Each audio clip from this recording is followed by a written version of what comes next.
Hoje eu queria contar uma história para vocês. Uma história muito linda da Bíblia. E eu quero me deter em alguns versículos. E eu gostaria que você abrisse a Bíblia no livro de João.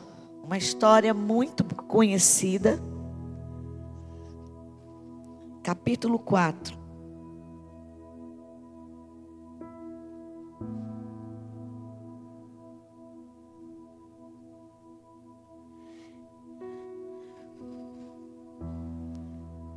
Versículo a partir do 3. Deixou a Judéia e foi outra vez para a Galiléia. E era-lhe necessário passar por Samaria. Foi, pois, a uma cidade de Samaria, chamada Sicar, junto da herdade que Jacó tinha dado a seu filho José. Estava ali a fonte de Jacó. Jesus, pois, cansado do caminho, assentou-se, assim junto da fonte. Era isso quase a hora sexta. Veio uma mulher de Samaria tirar água. Disse-lhe Jesus: dá-me de beber, porque os seus discípulos tinham ido à cidade comprar comida. Disse-lhe, pois, a mulher samaritana: como sendo tu judeu, me pedes de beber a mim, que sou mulher samaritana? Como me pedes de beber a mim, que sou mulher samaritana? Porque os judeus não se comunicavam com os samaritanos. Jesus respondeu e disse-lhes: se tu conheceras o dom de Deus, e quem é o que te diz, dai-me de beber, tu lhe pedirias e ele te daria água viva. Disse-lhe a mulher: Senhor, tu não tens com que tirar a água, e o poço é fundo. De onde, pois, tens a água viva? És tu maior que Jacó, nosso pai, que nos deu o poço, bebendo ele próprio dele, e os seus filhos e o seu gado? Jesus respondeu e disse: qualquer que beber dessa água tornará a ter sede. Mas aquele que beber da água que eu lhe der nunca terá sede, porque a água que eu lhe der se fará nele uma fonte de água a jorrar para a vida eterna. Disse-lhe a mulher: Senhor, dá-me dessa água para que eu não mais tenha sede, não venha aqui tirá-la. Disse-lhe Jesus: chama o teu marido e vem cá. A mulher respondeu e disse: não tenho marido. Disse Jesus: disseste bem, não tenho marido, porque tiveste 5 maridos, que agora tens não é teu marido. E isso dissesse em verdade. Disse-lhe a mulher: Senhor, vejo que és profeta. Nossos pais adoraram neste monte, e vós dizeis que é em Jerusalém o lugar que se deve adorar. Disse-lhe Jesus: mulher, crê que a hora vem, e que nem neste monte e nem em Jerusalém adorareis ao Pai. Vós adorais o que não sabeis. Nós adoramos o que sabemos, porque a salvação vem dos judeus. Mas a hora vem, e agora é, em que os verdadeiros adoradores adorarão o Pai em espírito e verdade. Porque o Pai procura os tais que assim o adorem. Deus é espírito, importa que os que adoram, adorem em espírito e em verdade. Amém? Até aqui. Senhor, eu quero te agradecer pela tua palavra, Senhor. Sabemos, ó Deus, que ela é apta para discernir os pensamentos e intenções do nosso coração. E ela divide, Senhor, tanto a nossa alma como o nosso espírito. E nós queremos declarar nessa noite, Pai, a tua presença aqui. E que a tua palavra, ela tenha livre acesso no coração de cada um que chegou aqui para ouvir a tua palavra, Senhor. Pai, eu me coloco inteiramente à tua disposição, assim como tu já ministrou no meu espírito, que eu possa contar essa história tão linda, Senhor, da tua palavra. Em nome de Jesus. Amém? Nós sempre ouvimos pregadores, homens e mulheres de Deus que sempre falam esse versículo, né? Que a hora vem e agora é que os verdadeiros adoradores adorarão o Pai em espírito e em verdade. Sempre há essa ênfase nesse versículo, né? Que o Senhor está à procura de verdadeiros adoradores. Mas o que o Senhor fez eu meditar nesses versículos não foi nem especificamente nesse versículo que eu li aqui, mas a entender o contexto de tudo isso. E é onde eu quero levar você a entender a história de todo esse contexto que fala aqui na Bíblia, por que essa mulher disse isso. Então, o título da minha pregação de hoje é a história de um encontro. E no versículo 23 do capítulo de João, que a gente leu agora, fala isso, né? A hora vem e agora é que os verdadeiros adoradores adorarão o Pai em espírito e em verdade, porque o Pai procura os tais que assim adorem.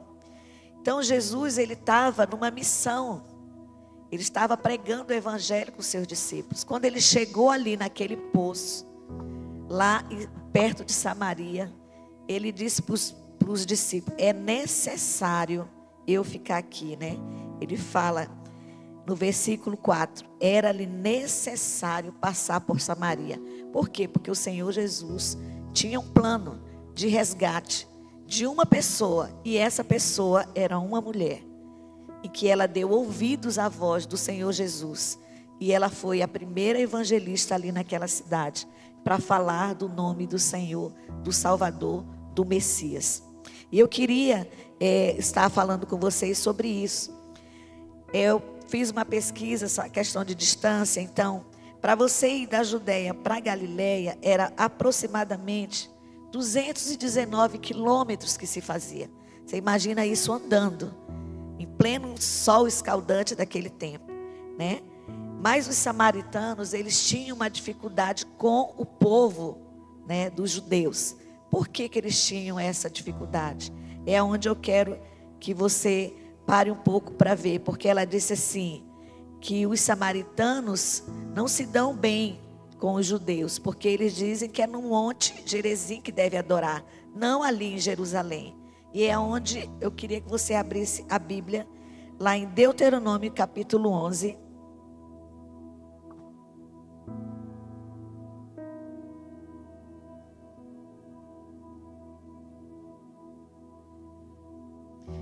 Versículo 26. Moisés aqui ainda estava conduzindo o povo. Diz assim, eis que hoje eu ponho diante de vós a bênção e a maldição.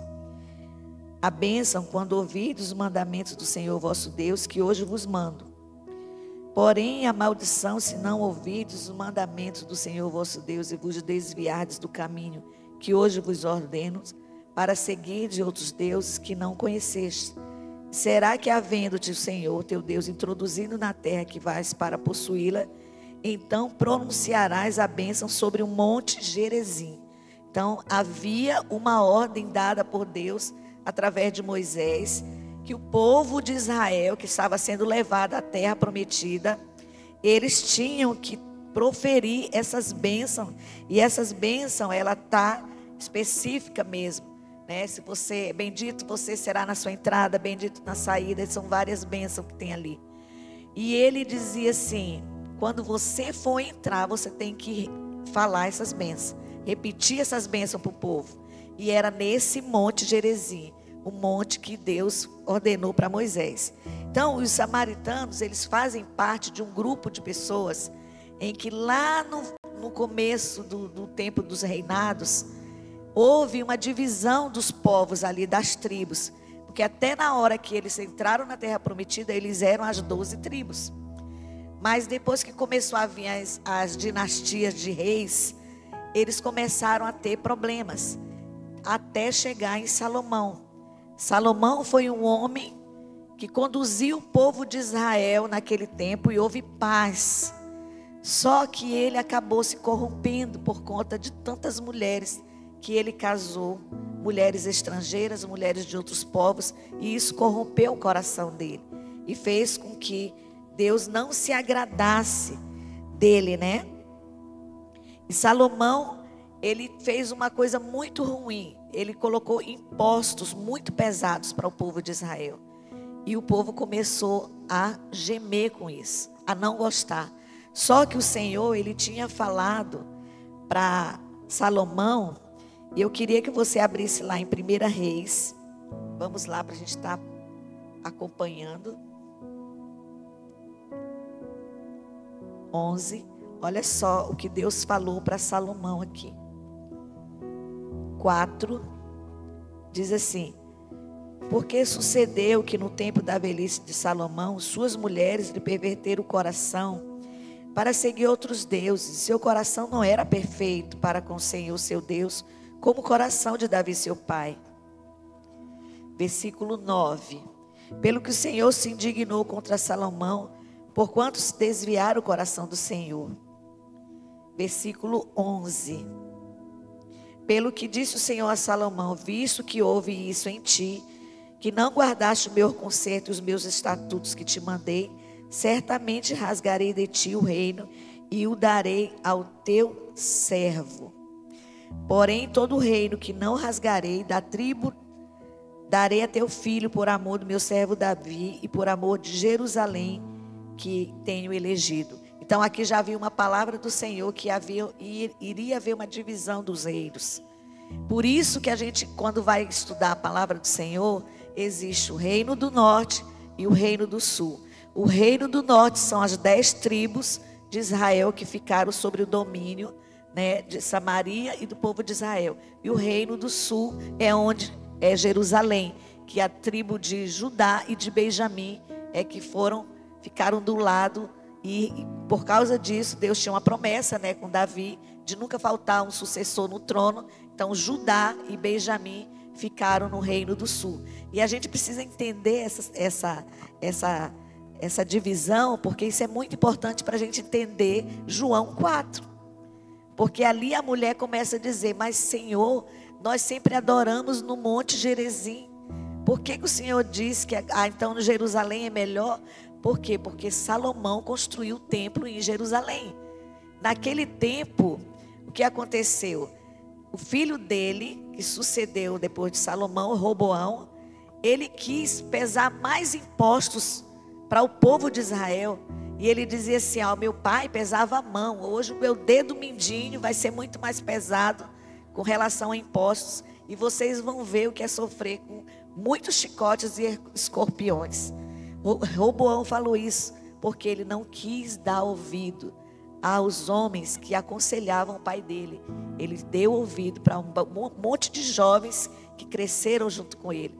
E aí a gente vê também uma falta de maturidade de Roboão, de não querer conselhos de pessoas mais experientes, né? Então houve toda essa situação ali. Quando Roboão ele assume o reinado, que ele começa a ter essas atitudes pesadas, Jeroboão, que ficou da parte do reino do norte, ele começou o quê? Peraí, o povo de Israel vai querer ir adorar lá em Jerusalém. E eu vou fazer aqui 2 bezerros de ouro, um em Betel e outro em Dan, que eram cidades, para que o povo venha adorar aqui e não precise ir para lá. Então o pecado de Jeroboão foi muito grande, porque ele acabou incentivando ainda mais a idolatria no meio do povo de Israel. E quando o povo de Israel estava no caminho todinho do deserto, uma das coisas que mais Deus chegava e punia o povo era a dura cerviz, porque eles não queriam obedecer e servir o Senhor, e pela idolatria do coração deles, porque eles aprenderam a idolatria no tempo do Egito, e eles esqueciam diversas vezes de Deus, e Deus sempre estava trazendo eles de volta, para eles entenderem que precisavam de adorar a Ele, o Deus verdadeiro. Então tudo isso, irmão, faz parte de um contexto, de uma história de João 4. Então quando essa mulher chega diante do Senhor Jesus, e o Senhor diz que a gente tem que adorar em espírito e em verdade. Como que eu vou adorar em espírito e verdade? O Senhor diz: não vai ser nesse monte e nem naquele. O Pai está procurando verdadeiros adoradores. E o que que eu adoro? A minha adoração não é por aquilo que eu ganho do Senhor, e nem por aquilo que Ele pode me proporcionar para mim. Mas eu tenho que entender que eu adoro a Ele por aquilo que Ele fez por mim. Muito mais pelo que Ele fez por mim. Porque quem éramos nós? Nós éramos pessoas que estávamos condenadas a não viver uma vida eterna. Nós estávamos condenados a não viver com o Senhor. E o Senhor veio e nos resgatou. Quando eu vejo ali, irmãos, povo de Israel, no tempo que caminhava no deserto, eu não sei se você lê o Velho Testamento, eu gosto muito porque tem muitas histórias e tem muita coisa para a gente poder garimpar ali para entender, né? Então a gente vê muita coisa que poderia ter sido poupada para o povo de Israel. Hoje nós vemos o tanto de conflito que temos ali em Jerusalém, né? Porque as pessoas querem destruir Jerusalém, porque ali foi feito um trono de adoração a Deus, através de Davi. E Salomão construiu um templo que foi destruído várias vezes, mas ainda existe um lugar ali em que o povo briga pela nação de Israel e por Jerusalém, de tanto ataque que é, por conta de que Deus tem uma promessa de salvação, de resgate daquele povo. O povo judeu é um povo especial. Deus, ele trouxe a salvação através dos judeus, através de Cristo Jesus, que é judeu. Então, Jeroboão, com esse receio do povo adorar em Jerusalém, ele pega e constrói. E eu queria que você abrisse lá, aqui em 1 Reis, a gente já está aqui.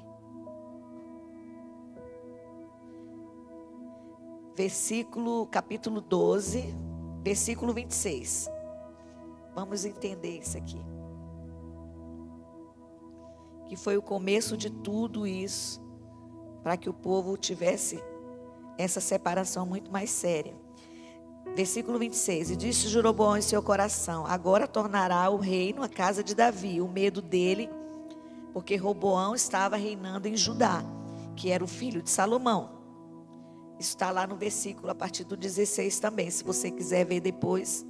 Se este povo subir para fazer sacrifício na casa do Senhor em Jerusalém, o coração desse povo se tornará a seu senhor, e Roboão, rei de Judá, e me matarão e tornarão Roboão, rei de Judá. Pelo que o rei tomou o conselho e fez 2 bezerros de ouro e lhes disse: muito trabalho vos será subir a Jerusalém. Ele estava achando que estava com boa intenção, né? Veis aqui teus deuses, ó Israel, que te fizeram subir da terra do Egito. Vocês lembram que quando o povo estava bem no comecinho da caminhada, eles induziram Arão a construir bezerros de ouro para adoração, né? Então ele vai com a mesma estratégia, a mesma sagacidade, né? Pôs um em Betel e outro em Dan. E este feito se tornou em pecado, pois que o povo ia até Dan, cada um a adorar. Também fez casa dos altos, fez sacerdotes dos mais baixos dos povos, que não eram filhos de Levi. E vocês sabem que os sacerdotes e levitas eram uma tribo de hierarquia. Era passado de pai para filho. O sacerdócio era passado de pai para filho, assim como os levitas. Então tudo isso faz parte da história do povo de Israel. A gente precisa conhecer, a gente precisa saber, né? E fez Jeroboão uma festa no 8º mês, no dia 15º do mês, como festa se fazia em Judéia, e sacrificou ao altar. Semelhantemente fez em Betel, sacrificando aos bezerros que fizera. Também em Betel estabeleceu o sacerdote dos altos que fizera.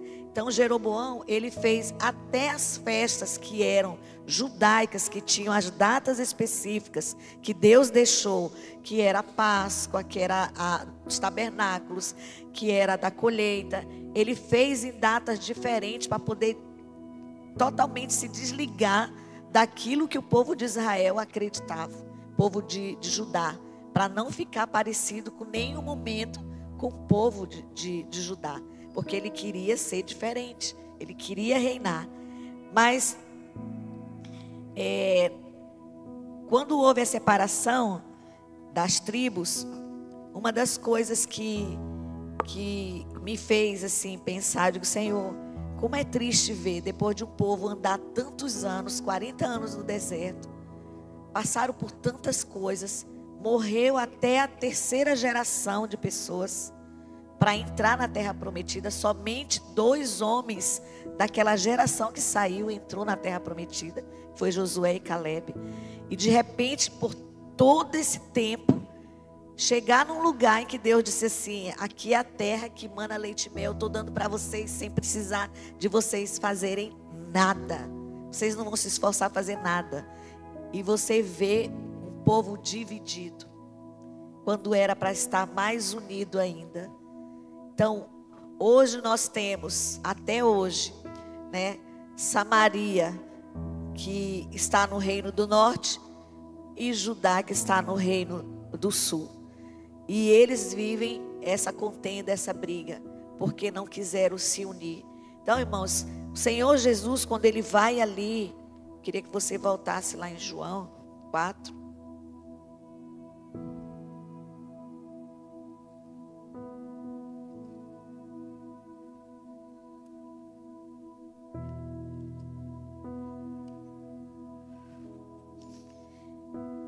Ele diz assim, ó: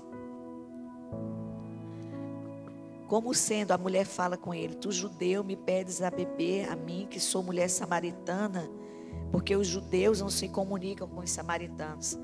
Ali Jesus, ele teve um resgate da vida dessa mulher, que era uma mulher desprezada, uma mulher humilhada, uma mulher que a gente não sabe se ela tinha 5 maridos, se esses maridos repudiou ela, ou se realmente ela era uma amante desses homens. A gente não tem uma clareza.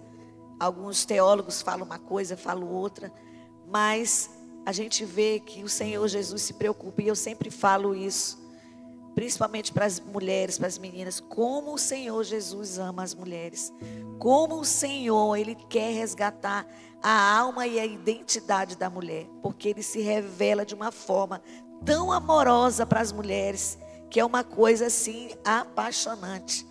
Cada vez que você for ler algum encontro, alguma expressão do Senhor, ó, a mulher do fluxo de sangue, Ele parou uma multidão para dar ouvido para ela, chamou ela de filha.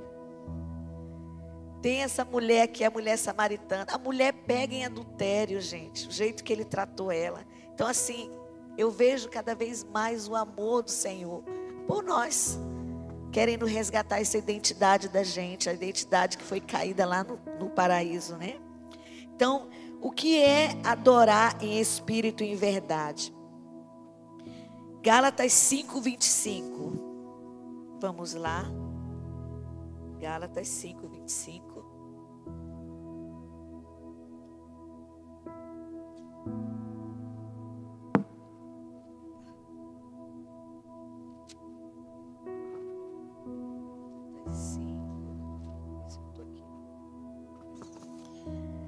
Se vivemos no Espírito, andemos também no Espírito. E o que é que quer dizer esse andar no Espírito? É você mudar a tua maneira de ser. Porque quando nós aceitamos o Senhor, aliás, Ele nos aceita, né? Porque a gente era para não ter nenhum tipo de salvação por tão pecadores que nós éramos. Mas quando o Senhor nos recebe, Ele coloca o Espírito Santo dentro de nós. E através desse Espírito, Ele vai transformando a gente por dentro primeiro. E essa transformação, ela vem de que forma? Através, o começo de tudo, leitura da Bíblia. Porque é aqui que eu vou conhecer Deus. Se eu não leio a Bíblia, eu não vou conhecer Deus. Eu vou ser simplesmente aquela pessoa que entra e sai dentro da igreja, só se alimenta quando vem alguém pregar aqui. Mas a tua intimidade com Deus, o teu tempo com Deus, o teu momento da leitura, é aqui que você vai conhecer o Deus verdadeiro. E Ele vai falando com você, vai transformando a tua vida de dentro para fora. Aí quando você vai adorar em espírito, você está fazendo o quê? Colocando para Deus tudo aquilo que Ele é para você. Você vai dizer para Ele tudo aquilo que Ele é para você. Então, quando Ele nos dá uma nova vida, Ele nos dá uma natureza nova. E nós precisamos do Espírito Santo para nós termos um relacionamento íntimo com Ele. Porque sem o Espírito Santo, a gente não tem vida, né? E em verdade, como é que eu adoro em verdade? 2 Coríntios 5.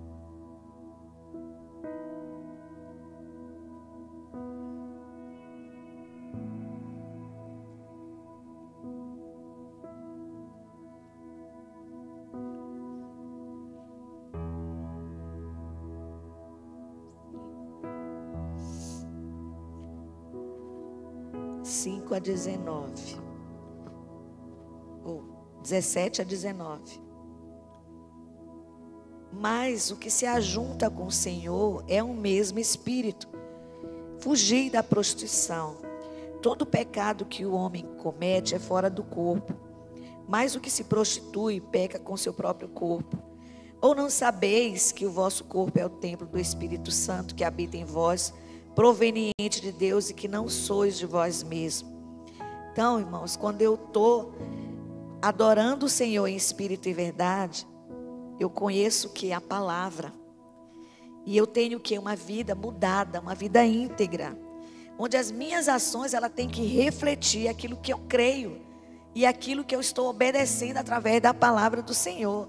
E isso vai o quê? Fluir no meu relacionamento com Deus, guiado pelo Espírito Santo, baseado na verdade, manifestando em todas as áreas da minha vida.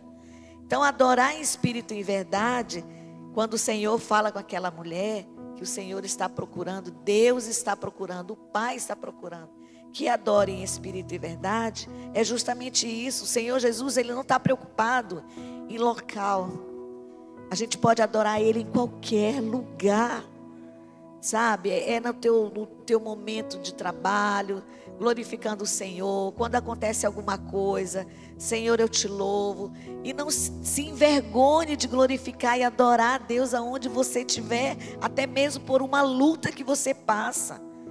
Senhor, eu te louvo, Pai, porque eu sei que o Senhor está me aperfeiçoando para algo muito maior.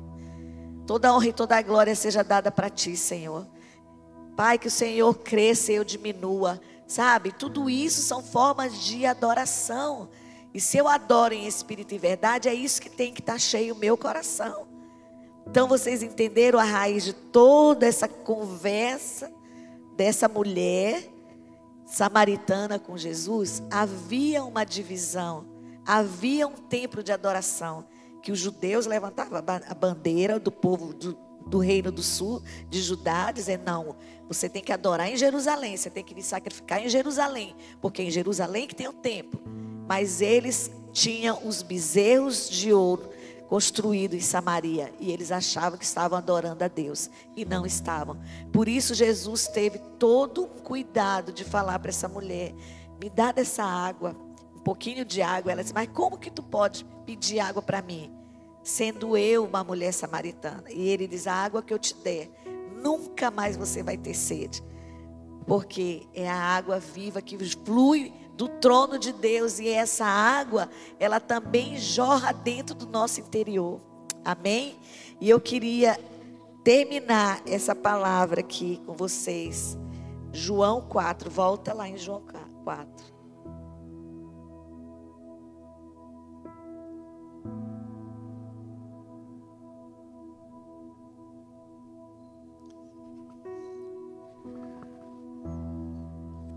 Um versículo que todo pregador prega, né? Mas a hora vem, e agora é, que os verdadeiros adoradores adorarão o Pai em espírito e em verdade, porque o Pai procura a tais assim que o adorem.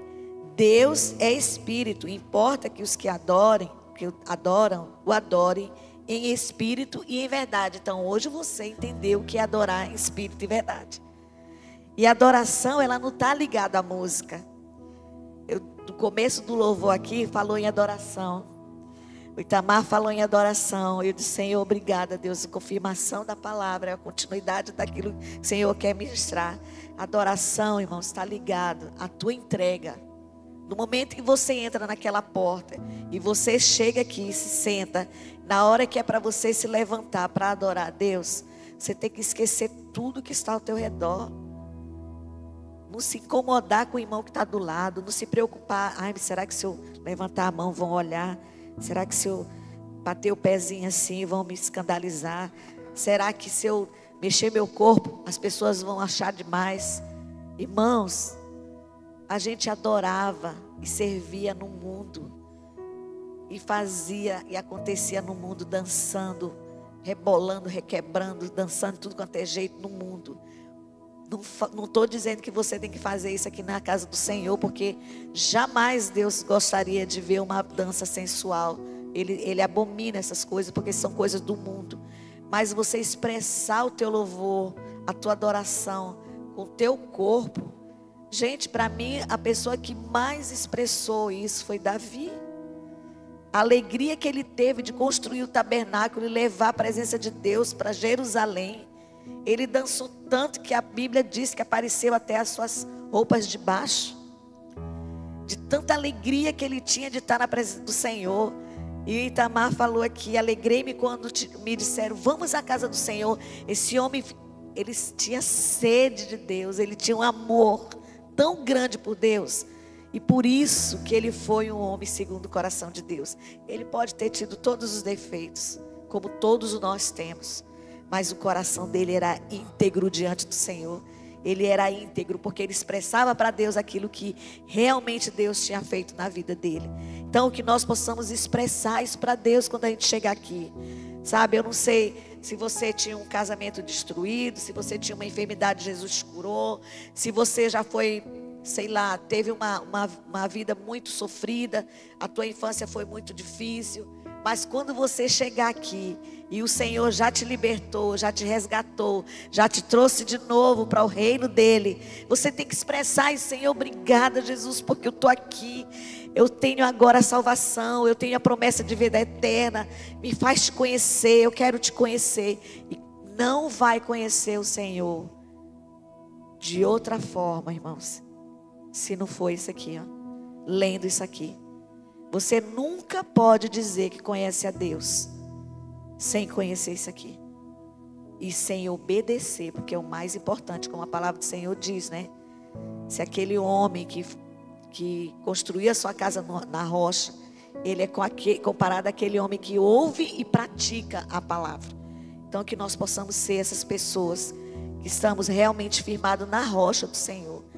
E entender que adorar em espírito e verdade está ligado àquilo que eu passei a ser a partir do momento que o Senhor me salvou. E a partir do momento que o Espírito Santo entrou na minha vida, que eu possa expressar em espírito e verdade. Amém? Queria convidar você a se colocar de pé, convidar o grupo de louvor aqui. Vamos adorar o Senhor? Já que a palavra hoje fala uma história de um encontro, que foi o encontro dessa mulher samaritana com Jesus. E agora você vai expressar para ele aquilo que realmente ele já fez na tua vida. Amém? Quem a minha alma